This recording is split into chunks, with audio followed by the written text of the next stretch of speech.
আসসালামু আলাইকুম।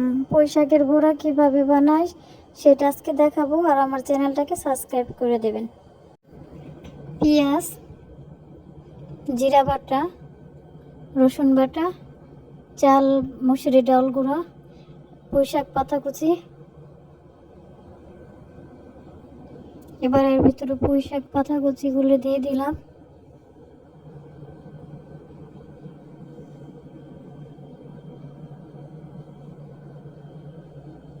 দিয়ে দিলাম রসুন বাটা, দিয়ে দিলাম জিরা বাটা, পেঁয়াজ,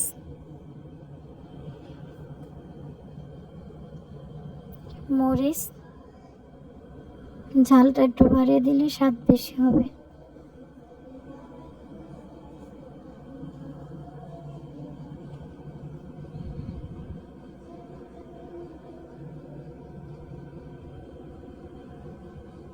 সামান্য পরিমাণ হলুদের গুঁড়ো, মরিচের গুঁড়া,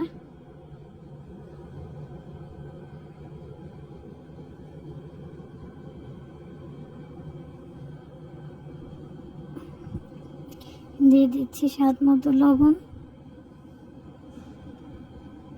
অনেক ভালোভাবে মিক্স করতে হবে।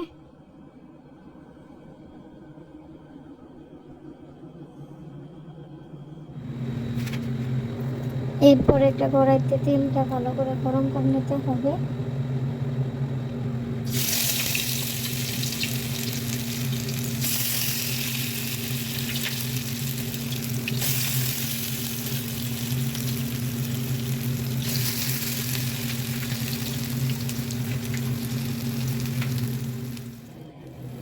এরপরে দু সাইডে ভালো করে ভেজে নিতে হবে।